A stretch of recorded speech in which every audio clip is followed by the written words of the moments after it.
We're talking to President Melvin Johnson, the president of Tennessee State University.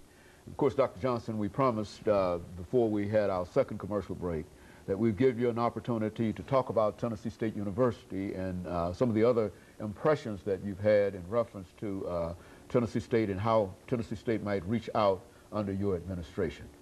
Well, I certainly do thank you for the opportunity again. And as I mentioned at our earlier session, Tennessee State University is about our students. And one of the things that I'm trying to impress upon our student body is that in this world, they have got to be able to compete globally. And so we're putting all of our efforts with the faculty, with the administration, and staff to really create the environment where they can develop into creative thinkers, the ability to handle themselves in a global environment. I've seen technology create what I would consider a flattening of the world. According to Thomas Friedman, that's exactly what's occurred. People around the world can now connect, they can collaborate, they can communicate in ways that they're not limited geography-wise. So our students will have to be able to compete in that type of environment. So that is what we're attempting to do in terms of our academic programs and in terms of our student support services as well. You know, scholarships, I think, in terms of student support, is very, very important. And I think that and I say this because quite recently they had a several $1 million kind of lottery kind of thing. And I think Tennessee got more than $6 or $8 million out of that. And so this has proven to be a very, very needed place in terms of you finding support for students, has it not? Well, I think that is true. And we see a lot of really good coming out of the lottery scholarships. But by the same token, though, we have a lot of students that have need. At our university, that is the primary vehicle by which most of these students have access to higher education. So I certainly would like to see a lot more in terms of need-based aid coming to the university. And of course, with scholarships and research support and whatever, you think that you can reach out and deal with money. What about your research component in terms of your university? Well, I'm as proud as I can be of our research that's going on at Tennessee State. I call your attention to the fact that our astronomers were on the team, the NASA team, that discovered the first planet outside of our solar system, and followed that up with another finding of a planet that has a solid core that we think is going to have more Earth-like properties. This is important and astounding research coming out of Tennessee State University. I had a chance yesterday to meet with a team of visitors from the U.S. Army and Army research labs. They're very interested in the work that we're doing in our Center for Battlefield Sensors. We can actually take a lot of the load off of our soldiers that are out there in the field. And this research with robots is going on right now. We actually purchased a robot just recently, $60,000. That robot is being used in Afghanistan right now. So we're providing all of the software, the engineering that it takes to make that a reality, to improve the condition of our soldiers. I would say, Dr. Johnson, that these are some of the least known things in reference to Tennessee State University. Of course, you believe that it's your responsibility to make people aware of that in order to bring about greater support, I would imagine. I consider myself to be a living logo of Tennessee State University. So I'm meeting with as many groups as I can to really give the message as to the fine work that's going on within the walls of Tennessee State. And of course, I know that there are many community groups, I would imagine, Dr. Johnson, who would be interested in you coming by and perhaps leaving some words of encouragement with so many of our youth today. Why don't you say something about so many of our young people who are involved in all kinds of activities and tell them about the importance of education? Well, absolutely. And one of the things that I wanted to mention, that is our connection to the community. We've set aside a lot of time to spend not only with news agencies, but also in the community with churches, working with Rotary clubs, Civitan, Kiwanis clubs, speaking to them, telling the story. But also we are operating with our bridge programs to bring in young people to the campus, to encourage them to think about university life and college life. And so that's one of the ways our students are getting out, creating an opportunity for them to be engaged with the community, to, and that's part of their learning, the service learning component. So that's extremely important to what we're doing. Think, serve, and work. Is that? Think, work, and serve has been the university motto since its beginning in 1912, and we're continuing to do that today. You know, you mentioned your athletic program, but how do you see that program?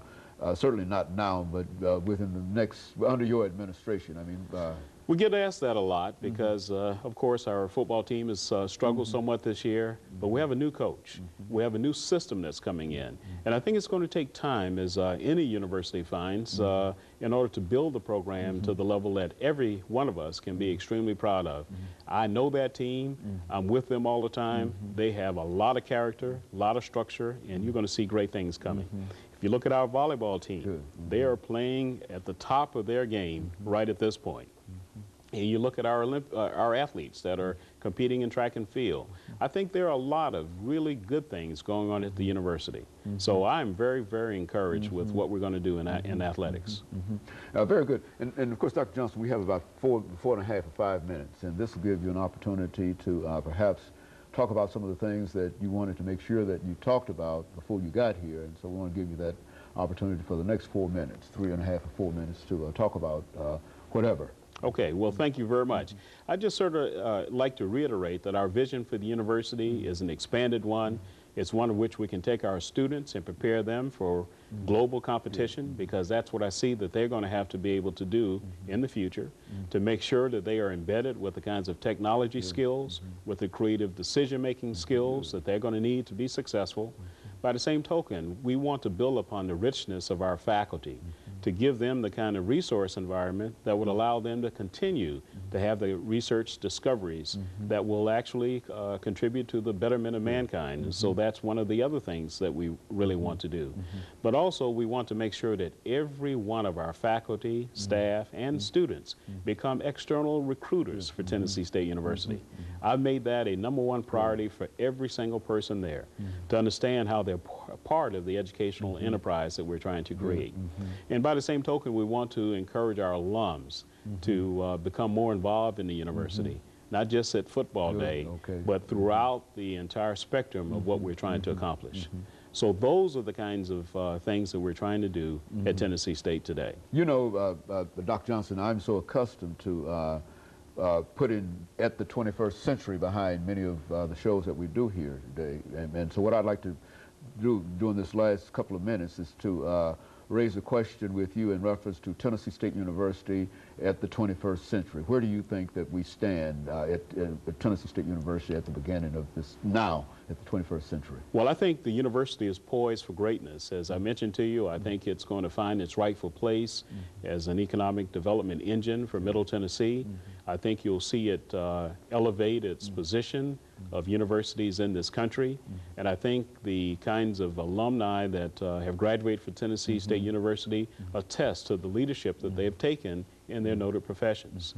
And I can just go on to name the quality of alums like Oprah Winfrey, like Dr. Levi Watkins, like Ralph Boston, Wilma Rudolph. And we could just go on and show you the kinds of quality of graduates that have come out of our institution. And of course, Dr. Johnson, I would imagine that you will probably call upon this element of your constituency to help you in terms of meeting all of the challenges. Well, I sure hope so. And one of the things that we've attempted to do is engage in friend raising for the university, to tell the TSU story, to get them more engaged and more active participants in the lifeblood of the institution.